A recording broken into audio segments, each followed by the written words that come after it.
আপনি কি জানেন আপনার ঘরের দেওয়ালের যে রঙগুলো আপনি ব্যবহার করছেন তার জন্যে আপনার জীবনে কিন্তু একাধিক সমস্যা ঘনিয়ে আসছে।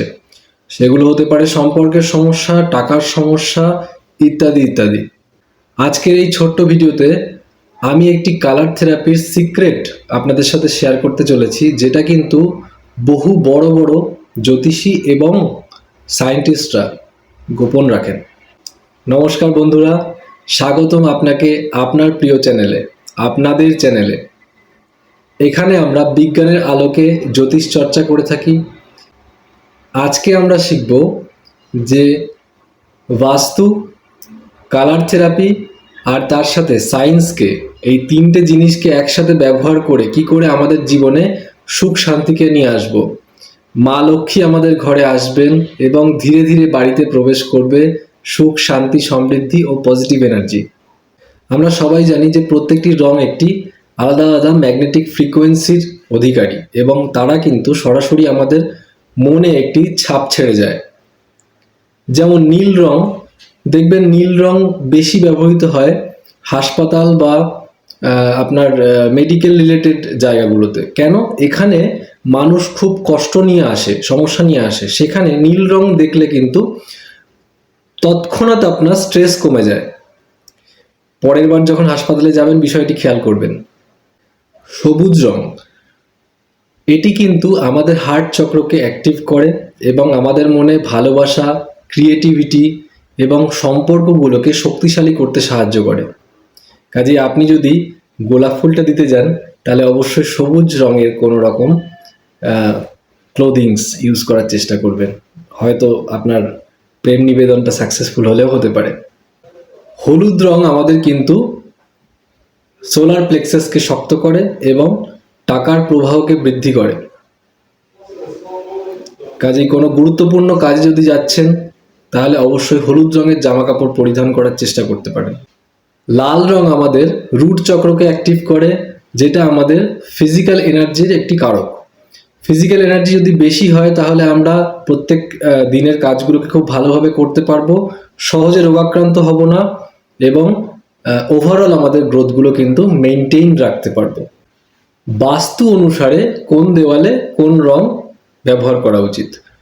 উত্তর, এই উত্তর দিক কিন্তু অপরচুনিটির দিক, জল তত্ত্বের দিক, ওয়াটার এলিমেন্টের দিক।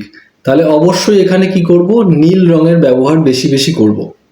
তাহলে আমাদের অপরচুনিটিগুলো বাড়বে এবং আমাদের ব্যবসায় এবং কর্মে কিন্তু একটা গ্রোথ পাবো। দক্ষিণ দিক, এটি হনুমানজির দিক, এটি সাহসের দিক, এটি মঙ্গলের দিক। তাহলে দক্ষিণ দিকে আমরা যদি লাল রংটাকে বেশি বেশি করে ব্যবহার করতে পারি তাহলে জব বা বিজনেস, আপনি যে কর্মে নিযুক্ত হন সেটা স্টেবিলিটি বৃদ্ধি পাবে এবং আপনার কাজে সাহসিকতা এবং সঠিক সিদ্ধান্ত নেওয়ার ক্ষমতা কিন্তু বেশ ভালো রকম বৃদ্ধি পাবে। পূর্ব দিকটা আমাদের কিন্তু সামাজিকতাকে বোঝায়। সমাজে আপনার কতটা পদ প্রতিষ্ঠা, নাম, মান, সম্মান, যশ ইত্যাদি হবে সেটা। এই দিকে আপনি হালকা হলুদ বা সবুজ, হালকা সবুজ যদি ব্যবহার করেন সেক্ষেত্রে কিন্তু আপনার এই যে জিনিসগুলো বললাম এই সংক্রান্ত আপনার গ্রহণযোগ্যতা সমাজে বাড়তে চলেছে। পশ্চিম দিক কিন্তু শনির দিক। শনিকে দিয়ে ভয় দেখানো হয়, শনিদেব, শনি মহারাজকে নিয়ে, কিন্তু অ্যাকচুয়ালি আপনার বড় ব্যবসা, ইন্ডাস্ট্রি, এইগুলো যদি আপনার করতে হয়, ওয়েলথ যদি ক্রিয়েশন করতে হয় তাহলে অবশ্যই আপনার ওয়েস্ট বা পশ্চিম দিককে শক্তিশালী করতে হবে। আপনি অবশ্যই ব্যবহার করুন ক্রিম বা হালকা রং, অফ হোয়াইট, এই রঙগুলো এই দিকের দেয়ালগুলোতে ব্যবহার করার চেষ্টা করুন। বাড়ি রং করার ক্ষেত্রে অবশ্যই মাথায় রাখবেন যে কোনো রকম ডিপ কালার, গাঢ় রং ব্যবহার করা যাবে না। এটা কিন্তু বৃহস্পতি ও শুক্রের যে শুভত্ব এটাকে শেষ করে দেয়। এবার আসি কিছু মোক্ষম রেমেডি।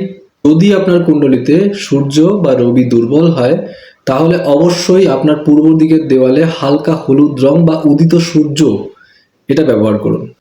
যদি আপনার কুণ্ডলিতে চন্দ্র দুর্বল হয়ে থাকে তাহলে অবশ্যই উত্তর দিকে সাদা রং ব্যবহার করুন, মায়ের সাথে সম্পর্ক ভালো রাখবেন।